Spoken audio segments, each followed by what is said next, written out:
Thank you, Dr. David Forsyth, for being here. And here, interim keeper in art and design of National Museum Scotland. And to what extent and how does National Museum of Scotland deal with the religious studies? What you need to know, Giovanni, is that the National Museum of Scotland is a multidisciplinary museum. Yeah. That we are a museum of the natural sciences, the human sciences, of art, design, archaeology. So we're looking at the total human experience and science and technology as well, of course. The part that I'm most concerned with in my substantive department, which is Scottish History and Archaeology, is the appraisal and the illustration of faith in what this land that we now call Scotland. From early peoples, so from very first societies, right up to, I suppose you would say, the era of secularization. Faith, in my particular area of interest, really is more the modern period and also the early modern period. Faith, and the thing about faith is that it does produce a rich, a vibrant material culture, which of course is extant. Unlike the domestic material cultures of, say, the Middle Ages or the early modern period, the material culture of faith exists because really, although we are a history museum, we still look at the prism of Scottish history, of the experience of people who live in this land we now call Scotland. And I'm thinking about the prehistory, prior to the creation of the Kingdom of Scotland and the Wars of Independence in the 14th century and before that. That religion and faith leaves a rich and vibrant material culture, and that's really how we look through that. So that can be anything from examples of stained glass, of very fine pieces of church silverware, communionware, baptismal basins, right down to simple missals, altars, hymn books that, if you like, ordinary people in the pews would have used. Also, for instance, from the archaeological side of things, from the Romans who conquered part of Scotland, their own land, Roman altars, Roman deities. It's a real mix. And I think what's important, what comes through what we call the Scotland galleries, now that's the part, for those of you who've been to Edinburgh, to the National Museum, that's the part of the National Museum that looks at the Scottish history, that, faith is a kind of subconscious yet apparent thread that weaves its way through the galleries right up to the present day. And through the 18th century, Scotland experienced clearly the Reformation. That's a big thing. The Reformation of 1560. Scotland is one of the later European societies to undergo Reformation, those that do. But clearly, Reformation has a massive effect in Scottish society. It's allied to education, this imperative to have a Bible, a school in every parish. So that informs many aspects of Scottish life and often aspects of life that one wouldn't think. So when the famous Red Clydesiders went to London by train from Glasgow, from Spinato station, these were the Labour, the Socialist members of Parliament that represented the working class constituencies of Glasgow. They left not to the sound of the Internationale or the red flag, but Psalm 24, from the Presbyterian Psalter. So in fact, that vocabulary of religion, of faith is important. And it's not just about the Presbyterians. A few years ago, I worked on an exhibition which is an Italian connection on the Jacobites. So we have the Palazzo del Re, the former Palazzo Mutti in Roma, where the Jacobites, the exiled Stuarts who were Catholic. We looked at that. We looked at these nuances of religion in Scottish life. So it's very much there. We've never really done an exhibition on religion and faith per se. It appeared in parts. The only one I can think of was a number of years ago. A colleague of mine who unfortunately has retired, not away, but has retired from the museum. did one on ways of death, which looked at a comparative way of how death is commemorated, celebrated, progressed, if you like, the obsequies around funerals. And we drew on, obviously, our world cultures collection there, because clearly it's not just about Scotland. There's a multidisciplinary museum. We have, objects and collections from other cultures across the world. But clearly, I'm speaking to you as a Scottish historian and Scottish material culturalist. So it's an important part. Okay.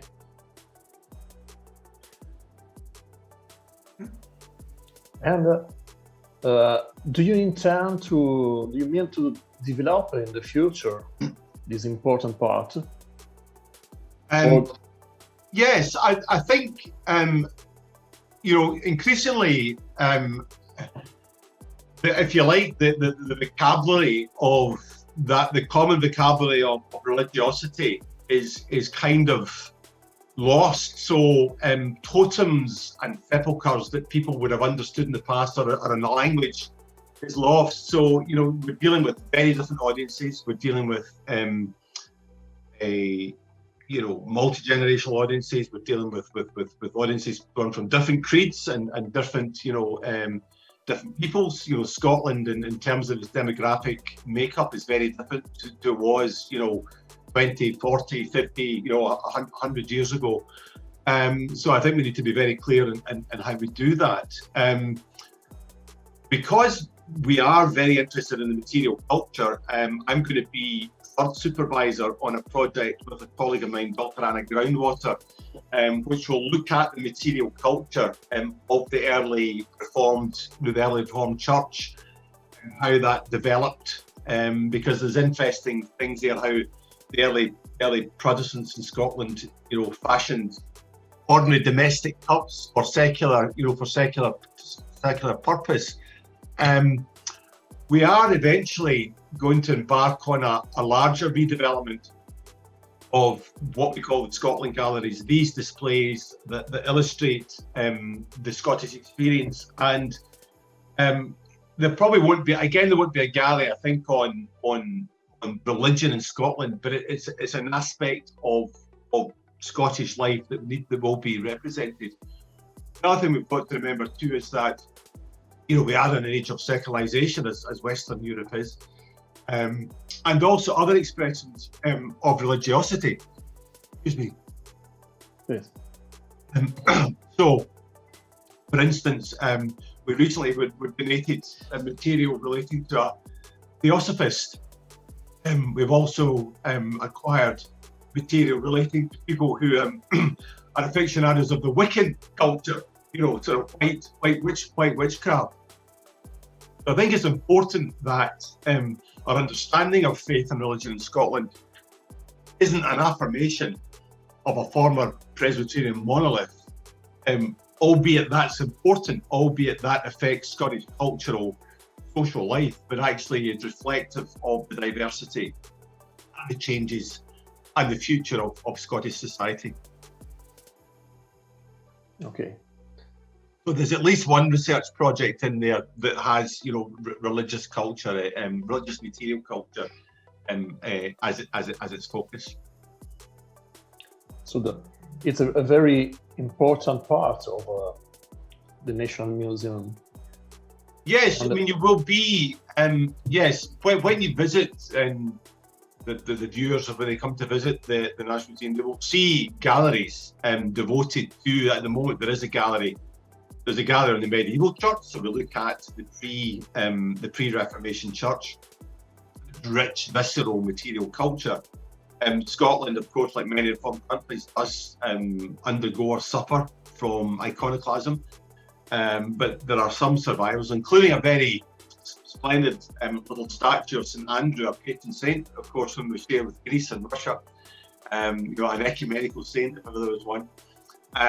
Produced about 1500, just before the time of the Reformation, the Reformation itself.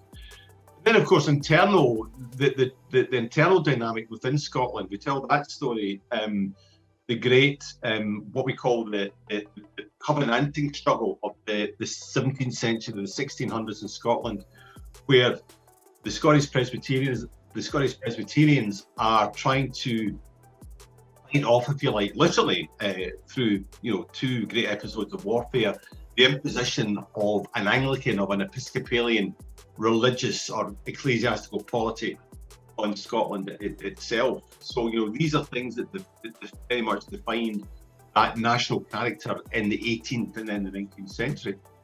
Then, of course, the Enlightenment, as you know, Edinburgh was famously known as the Athens of the North.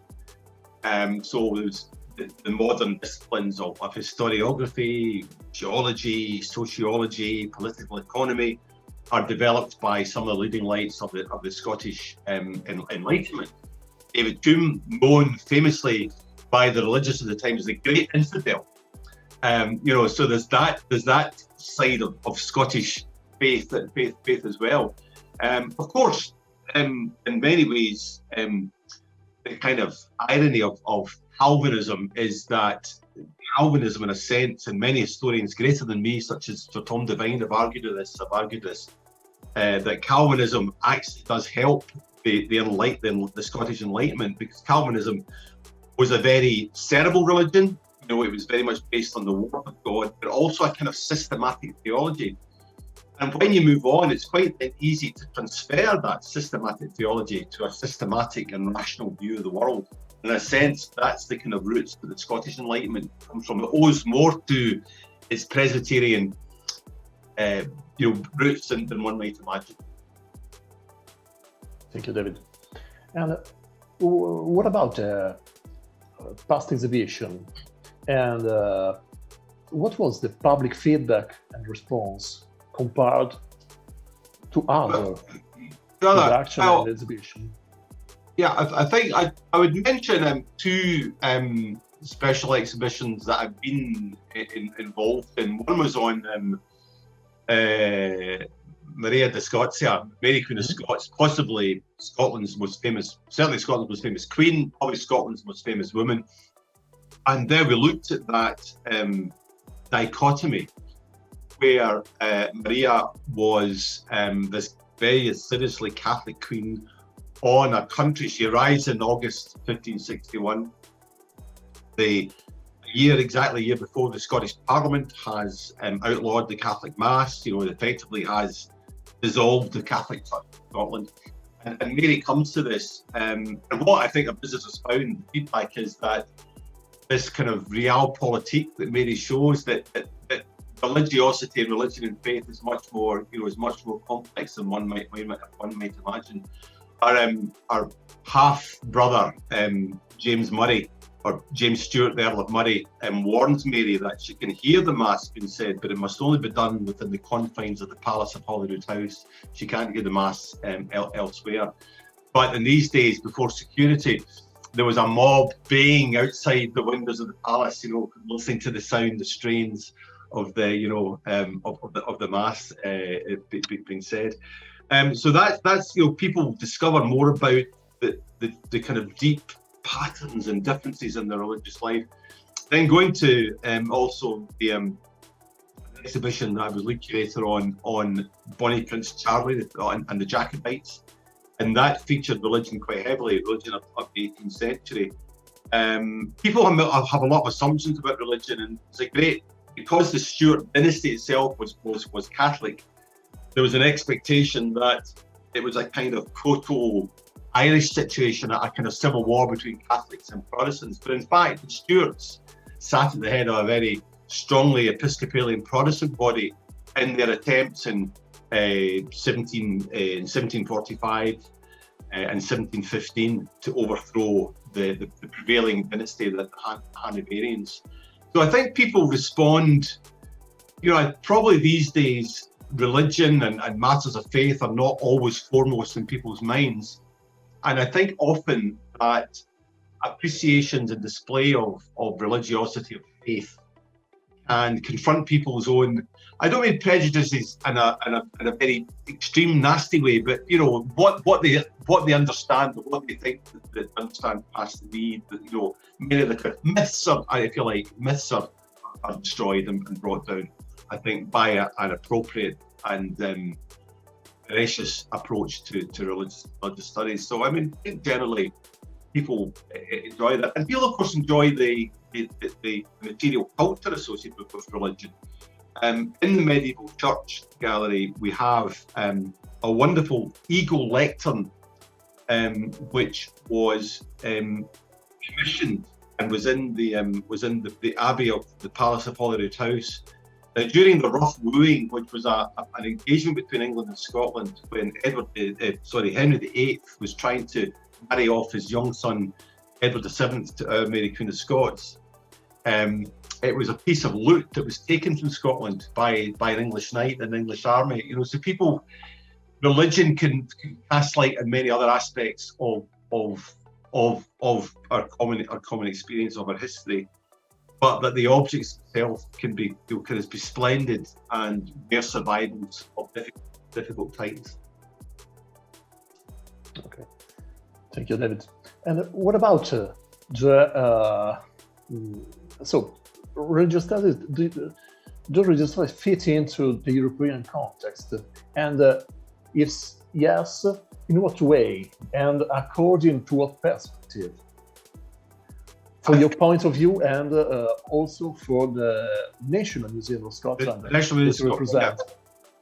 Yeah, I think what we've always tried to do, and I was involved. I mean, I've been at the museum now 25 years come the end of this year, and when we did the what we called the Museum of Scotland, the Scotland Galleries, because we're all now one big integrated National Museum of Scotland over this multidisciplinary organisation that we are, is really to look at the way that, you know, Scotland was a kind of outward-looking nation. So very famously, when one goes back to the Middle Ages, to the Declaration of Arbroath of 1320, where, the Scottish Guardians of Scotland, read by the famous William Wallace, say that we, they sent this letter to the Pope to say that, we will defend ourselves against the English, that our independence is important. There's a great mix of religion and politics.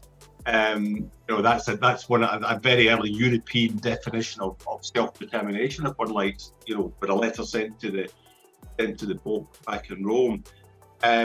So you see that that religion, what I'm saying is that there is an openness, and the big thing, of course, is the Reformation too. That many Scottish, we show that indeed there was a massive European influence in that. Many of the leading lights of the Reformation, not least John Knox, the most famous Protestant preacher from the time of the Reformation, was in exile in Europe. He ministered to English congregations in Frankfurt and Geneva.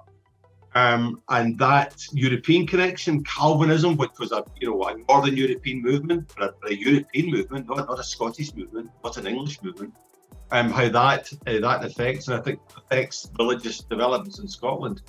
And I think that's something that we try to do very much, that we don't look at it in isolation, and we look at all these various European influences that come together. So, for instance, going later, many of the Bibles, the Psalters, were published in Middelburg in the Low Countries, brought over to Scotland. Later on in the 17th century, there are many Scottish Presbyterian exiles from the Covenanting Wars, in Rotterdam and Leiden, for their safety.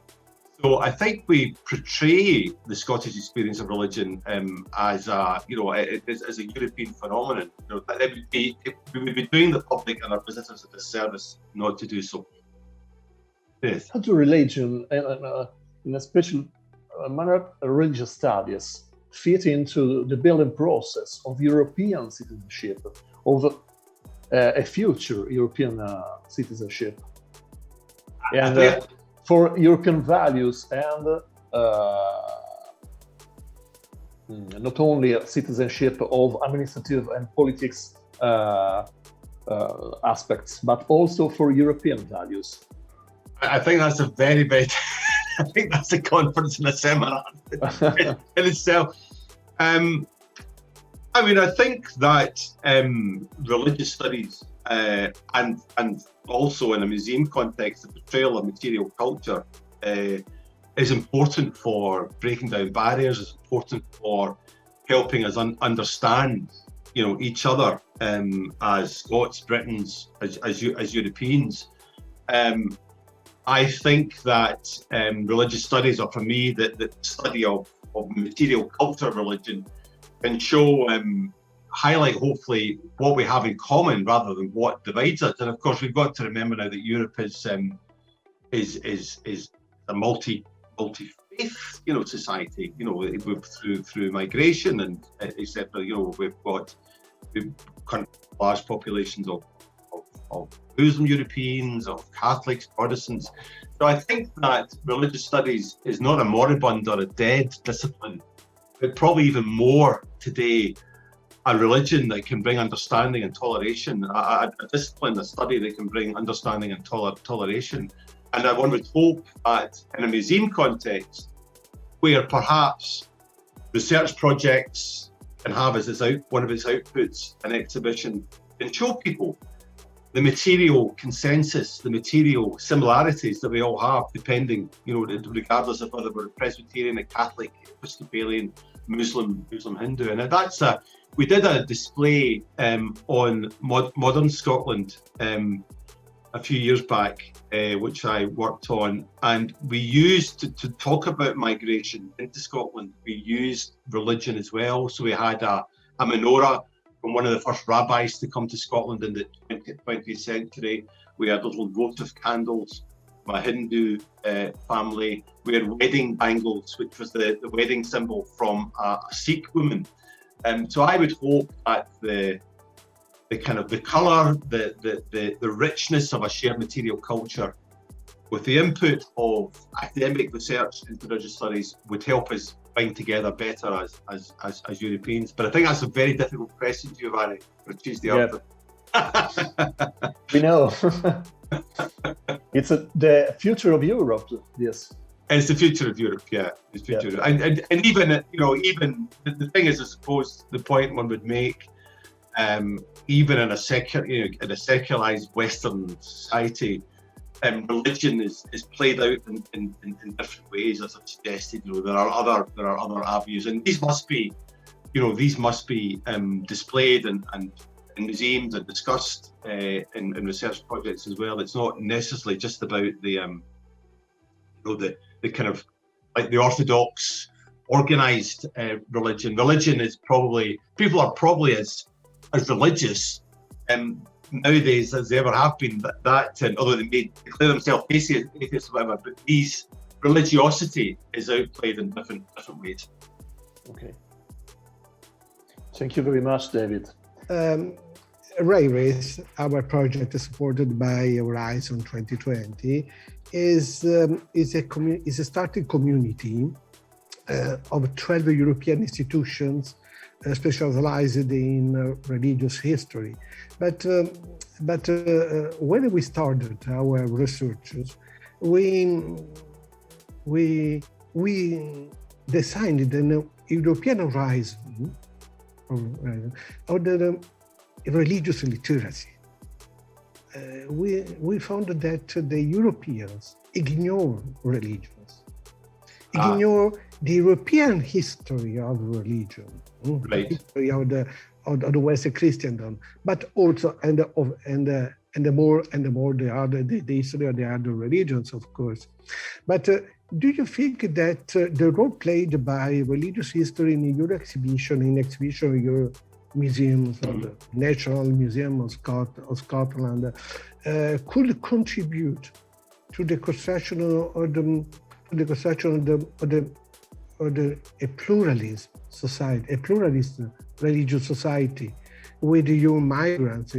Also, you mentioned the migration now in Scotland, but also in Italy, everywhere in Europe.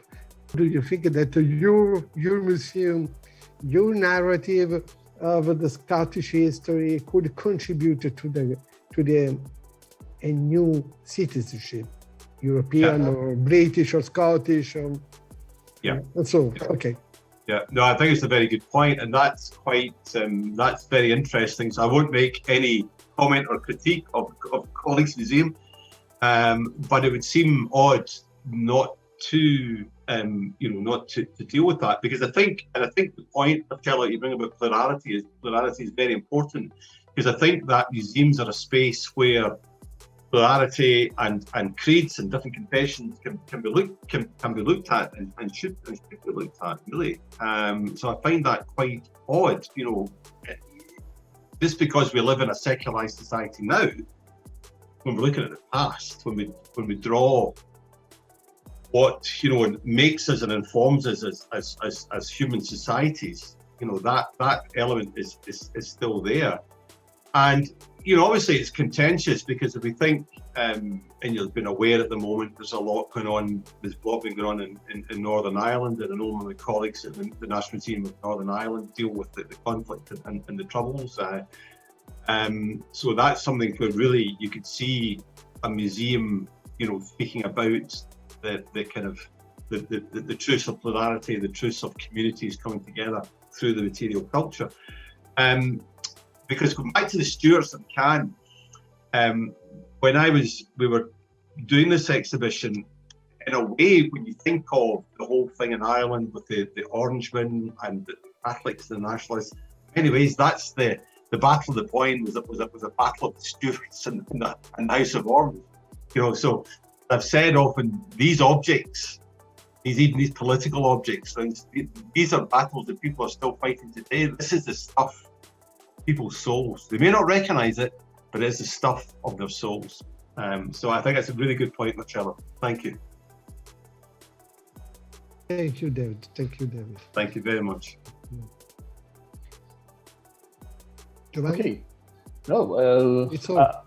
Yeah, that's all. And again, I thank you, David, for your interesting interview. My pleasure. It was an absolute pleasure. Thank you.